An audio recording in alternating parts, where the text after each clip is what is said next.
Okay, सो हम अपने next model पे आते हैं मार्केटिंग कम्युनिकेशन में, जिसमें कि हम लोग पढ़ रहे थे हायरार्की ऑफ इफेक्ट मॉडल्स में। ये सेकंड मॉडल है, hierarchy of effect model, second model.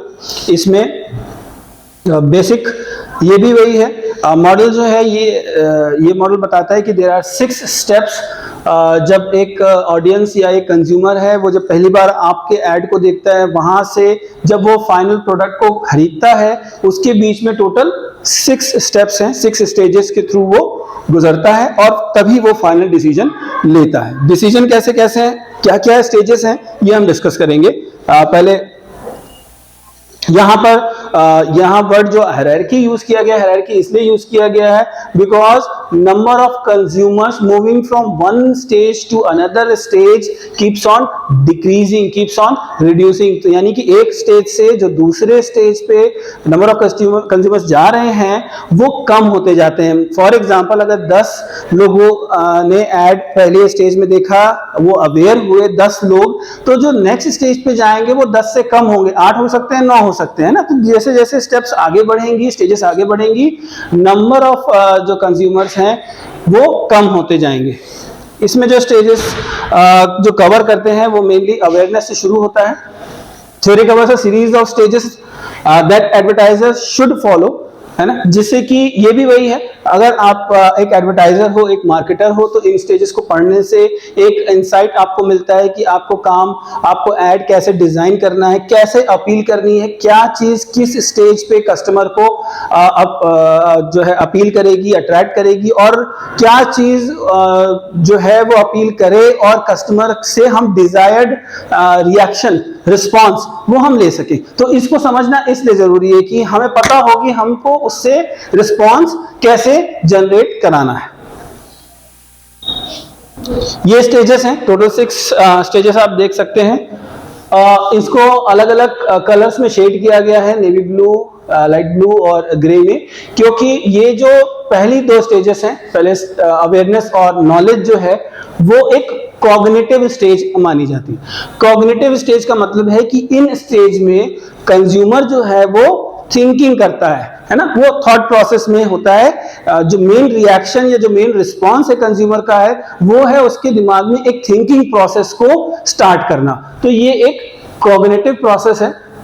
Second जो ब्लॉक आप देख रहे हैं ब्लू कलर में, लाइट ब्लू कलर में, ये है लाइकिंग, प्रेफरेंस एंड कन्विक्शन। ये जो 3 स्टेजेस हैं ये अफेक्टिव स्टेज कहलाती हैं। अफेक्टिव स्टेज का मतलब है इमोशनल फीलिंग्स डेवलप होती हैं, ठीक है। ये इमोशनल रिस्पांस जो है वो जनरेट होता है, वो पसंद आपके प्रोडक्ट को कर सकते हैं, एक लाइकनेस के साथ साथ एक डिजायर जनरेट होता है, एक अटैचमेंट सा होता है। तो इस तरह की जो फीलिंग होती है वो अफेक्टिव स्टेज में डेवलप होती है। एंड फाइनल जो है वो बिहेवियरल स्टेज होती है, जिसको हम परचेज के नाम से जानते हैं। ये एक बिहेवियरल स्टेज है, यानी कि यहाँ पर हमें जो रिस्पांस मिलेगा वो बिहेवियर में मिलेगा, एक्शन होगा, वो प्रोडक्ट के बारे में सर्च करेगा, शोरूम में पहुंच के उसको देखेगा, ट्रायल लेगा या इवन परचेज करेगा। तो ये 3 मेन कैटेगरी है, कॉग्निटिव, अफेक्टिव और बिहेवियर, ठीक।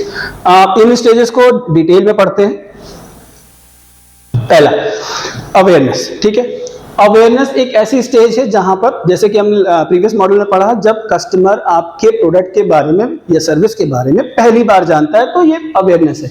अवेयरनेस बनाने का सबसे अच्छा तरीका है कि जो आपके सोशल मीडिया के एड्स हों, चाहे ट्रेडिशनल एड्स हों, वो एक अपीलिंग होने चाहिए, अटेंशन ग्रैबिंग होने चाहिए, जिससे कि आपके प्रोडक्ट और ब्रांड के बारे में एक अवेयरनेस जो है कस्टमर के दिमाग में आ जाए, ठीक है।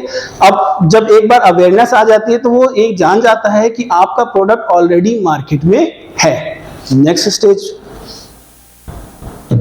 नॉलेज, क्योंकि एक बार अवेयरनेस जनरेट हो गई, अब कस्टमर को पता है कि आपके प्रोडक्ट भी मार्केट में अवेलेबल है। तो नेक्स्ट स्टेज जो है वो हमारी नॉलेज है। जैसा कि नाम, इस स्टेज में कंज्यूमर जो है वो आपके प्रोडक्ट के बारे में जो है वो नॉलेज गेन करनी शुरू करता है, उसके बारे में फैक्ट्स पता करता है, उसको इवेल्युएट करता है, दूसरे ब्रांड से कंपेयर करता है, जिससे कि उसको उसके प्रॉस एंड कॉन्स समझ में आ जाए, क्या उसको बेनिफिट है, क्या उसको बेनिफिट नहीं है।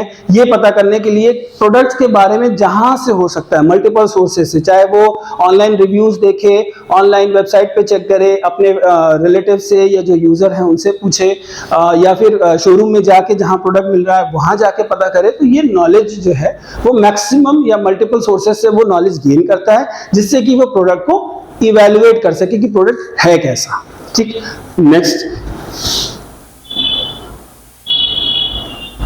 लाइकिंग। ये जो पहले की दो स्टेजेस हमें हमने पढ़ी, अवेयरनेस और जो हमने इससे पहले स्टेज पढ़ी थी, एक हमने पढ़ी हमारी अवेयरनेस पढ़ी, और उसके बाद जो है हमने एक नॉलेज गेन करने वाली स्टेज पढ़ी। तो वो दोनों जो स्टेज थी वो हमारी थी कॉग्निटिव। इसमें वो थिंकिंग प्रोसेस अपना रहा है, ठीक है, उसका जो रिस्पॉन्स है वो थिंकिंग है। जब पहली बार अवेयर हुआ तो उसके दिमाग में एक जगह जो है वो बनी कि हाँ इस तरह का प्रोडक्ट है, there is a thought process. Second, वो उसको इवैल्यूएट करेगा, इट इज अगेन जो एनालिसिस कर रहा है, it is also a thinking process. अब हम जो यहाँ आ रहे हैं लाइकिंग से, दीज आर अफेक्टिव स्टेज, यानी कि यहाँ पर उसके जो मन में है वो इमोशनल फीलिंग्स, एक फीलिंग्स या अटैचमेंट, ये पसंद नापसंद, इस तरह के इमोशंस जनरेट होंगे।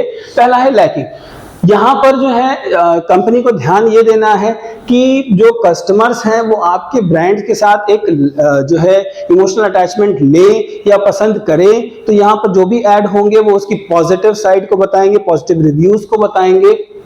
इस हिसाब से हमको अपने सारे एड्स करने हैं। नेक्स्ट स्टेज इसमें होती है प्रेफरेंस। यहाँ पर जो मेन फोकस होगा कि कस्टमर जो है वो सारे ब्रांड को एनालाइज तो कर चुका है, लेकिन अब वो आपके प्रोडक्ट को, आपके ब्रांड को दूसरे प्रोडक्ट से ज्यादा प्रेफर करेगा। यानी आपके प्रोडक्ट को वो प्रेफरेंस दे रहा है, आपकी कंपनी को वो प्रेफरेंस दे रहा है। वो जानता है कि आपका प्रोडक्ट जो है वो बेटर है, उसके मन में जो एक इमोशन है या फीलिंग है वो डेवलप हो चुकी है कि आपके प्रोडक्ट को वो दूसरे के प्रोडक्ट के कंपैरिजन में ज्यादा पसंद कर रहा है। ठीक, यहां पर भी जो हम जो मेन काम है जो कंपनी करेगी वो यहाँ ध्यान देना है कि डिफरेंशिएट करके रखना है अपने प्रोडक्ट को। ठीक है, फॉर एग्जांपल आप सोप ही बेच रहे हो, तो सोप बनाने वाली कई कंपनीज है, बट आपके सोप के को वो प्रेफरेंस दे अदर ब्रांड्स के सोप से, तो उसके लिए आप क्या करोगे?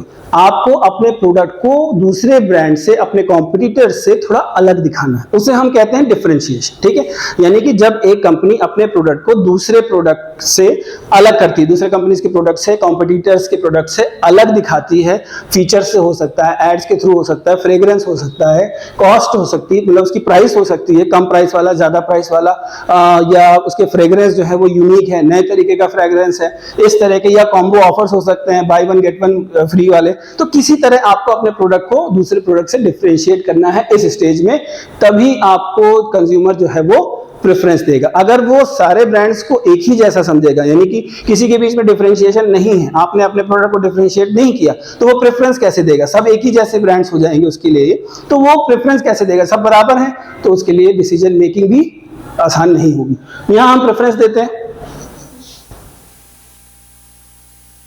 नेक्स्ट स्टेज जो है अफेक्टिव की, जो लास्ट स्टेज है, अफेक्टिव कैटेगरी की जो लास्ट स्टेज है वो है कन्विक्शन। यहां जो स्टेज है इसका मतलब है डिसीजन मेकिंग। इस स्टेज में कस्टमर जो है वो पूरा सर्टेन हो जाता है कि उसे आपके प्रोडक्ट का, आपके ब्रांड का ही, आपकी कंपनी का ही प्रोडक्ट खरीदना है, आपके ब्रांड का ही प्रोडक्ट खरीदना है। Decision making has been done, वो पूरा सर्टेन है कि वो आपसे ही खरीदेगा। जितने भी डाउट्स थे उसके मन में जो उसको रोक रहे थे, या उसके जो भी रिस्पॉन्सेज, जो भी उसके मन में नेगेटिव थॉट थे, वो सब सेटल हो गए हैं, उसको सोल्यूशन मिल गया है। यहाँ डिसीजन बन चुका है कि वो अब आपके प्रोडक्ट को ही खरीदेगा। लास्ट स्टेज जो है ये बिहेवियरल स्टेज में आती है, यानी कि यहाँ जो रिस्पॉन्स होगा वो बिहेवियर में, एक्शन में दिखेगा।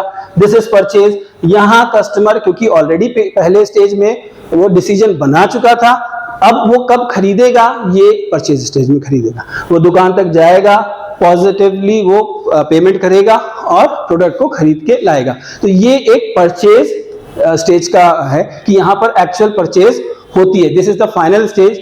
यहाँ ध्यान देने की बात यह है कि डिसीजन यहाँ तक बन गया, अब प्रोडक्ट तो खरीद ही रहा है। यहाँ पे भी कंपनी को बहुत ज्यादा ध्यान रखने की बात है, उसको ध्यान देना चाहिए। क्या ध्यान देना है कि कस्टमर को पॉजिटिव परचेजिंग एक्सपीरियंस देना बहुत जरूरी है। अगर कस्टमर आपके शोरूम में जा रहा है, वो प्रोडक्ट खरीद रहा है, वहां पर उसको हैसल फ्री परचेजिंग नहीं मिल रही है, पेमेंट में प्रॉब्लम आ रही है, या हम उसको ट्रायल नहीं दिखा रहे हैं, या उस हिसाब से जो उसको प्रोडक्ट चाहिए, फॉर एग्जांपल स्मार्टफोन लेने गया है वो वेरिएंट नहीं है, तो इस तरह से उसको पॉजिटिव एनवायरनमेंट नहीं मिल रहा है, नेगेटिव एनवायरनमेंट मिल रहा है, तो जो उसके मन में ये जितनी पॉजिटिव फीलिंग आई थी कन्विक्शन में और इसमें, वो नेगेटिव हो जाएगी। तो यहाँ पर आपको ध्यान ये देना है कि फाइनली कस्टमर आपके पास तक पहुंचा है डिसीजन लेके, अब वो प्रोडक्ट खरीदने वाला है, तो वो एक्सपीरियंस उसका पॉजिटिव होना चाहिए। इसलिए भी क्योंकि अगर ये एक्सपीरियंस पॉजिटिव होगा तो वो लंबे समय तक आपका कस्टमर बनेगा। ठीक है, यहां पर ध्यान ये भी देना है कि जब आपसे कस्टमर कोई प्रोडक्ट खरीद लेता है तो वहां पर ही कंपनी की रिस्पॉन्सिबिलिटी खत्म नहीं हो जाती है, इसलिए कि इसके बाद भी हमें ये बताना है, ये कस्टमर को सर्विस देते रहनी है, उसको ये एहसास दिलाना है कि उसने जो परचेजिंग डिसीजन लिया है वो सही था। यानी उसने जो डिसीजन लिया है आपका प्रोडक्ट खरीद के, वो बहुत अच्छा डिसीजन था, वो बहुत इंटेलिजेंट डिसीजन था, रैशनल डिसीजन था, और उसने बहुत अच्छा काम किया। अगर ये चीज आप अपने कस्टमर को रियलाइज नहीं कराएंगे तो भी कस्टमर आपके साथ लंबे समय तक जुड़ा नहीं रहेगा। तो यहाँ पर ये सारी चीजें हमें ध्यान में रखनी है।